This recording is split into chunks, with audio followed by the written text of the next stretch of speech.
In this video, I'm going to talk about the relationship between feature location and true position calculation. In other words, the relationship between a feature's coordinates and the true position deviation. And we're going to start simple.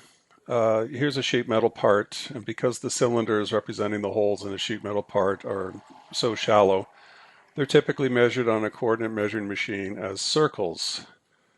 And each hole will have a nominal, here shown in green, and that will typically be on one extreme of the cylinder. And then we'll go out and we'll measure that, and it won't be in the exact location. So the question is how do we use these coordinates representing the nominal and those coordinates representing the actual to determine what the true position deviation is?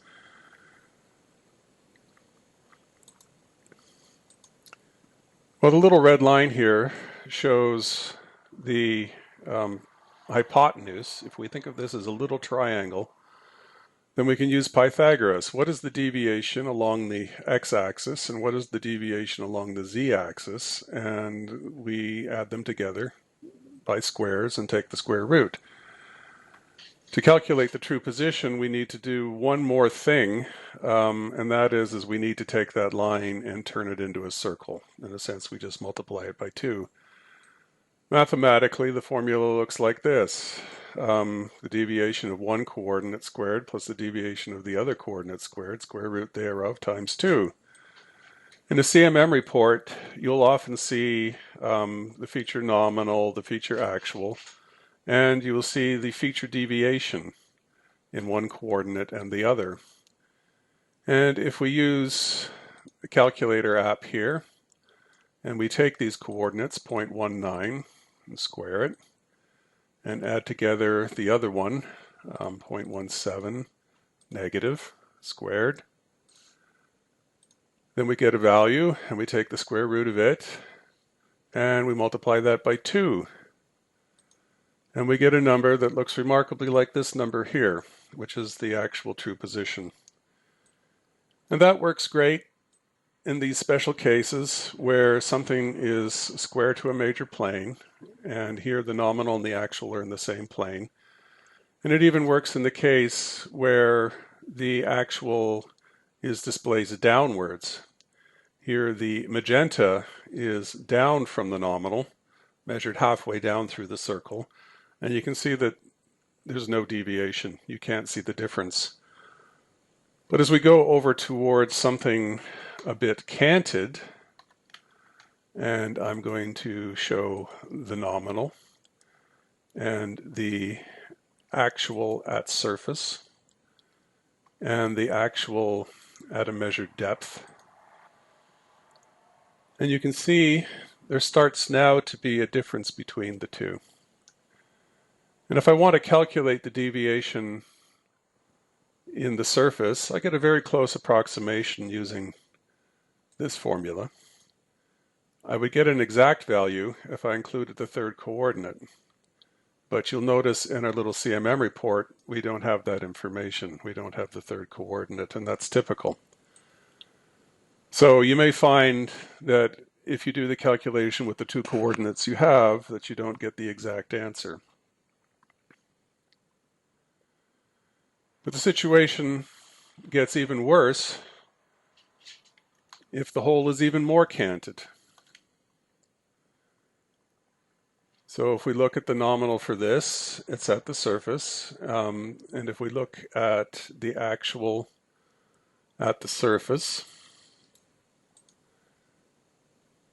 compared to the actual at the depth, now there's a significant deviation. You can see that the 2D calculation is going to give a much smaller value here because going down the depth in y is removing some of the x deviation. And without going into too much detail, you have to use this formula, which not only includes all three coordinates, you need to know the ijk of that surface. So there's a cautionary tale for using a simple approach to correlating coordinates with true position on a circle. The situation becomes even more complex If we have a 3D part, here's that same part but extruded down into something that would be machined. And again, we have a nominal, but in this case, we want it to be a cylinder, so it has a top and a bottom, and it has an axis. So your coordinate measuring machine will take points up and down through here, develop a substitute feature between these two limits. And the important thing to note is there's two ways that that cylinder can deviate from nominal, and a combination of those two ways. One is if it is simply offset. And this is something that you'll see typically if a machine setup's not correct, if some datum's not machined completely, and that's used to define the hole, that sort of thing. With modern machining equipment, you expect at least the actual to be parallel to the nominal. So it wouldn't really matter too much if you measured this as a circle. But even more proper would be to consider the case where the machined, cast, punched feature ends up at an angle to nominal. So now you can no longer look at just the bottom of or the top to determine the true position deviation of this feature. It is going to be the worst of these two conditions. And the other thing to keep in mind with cylinders, with a circle, it's simple to understand where the XYZ location will be. It'll be at the center of the circle. But a cylinder is an extended feature.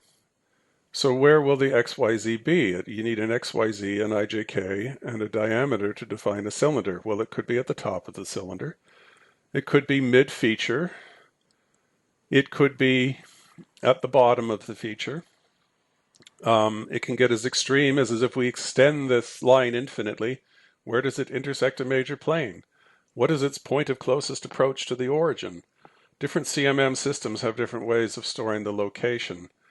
So the way to calculate the true position of a cylinder is to cross-section it at its top and its bottom, and to treat those two circles with the formulas that we saw in the other video.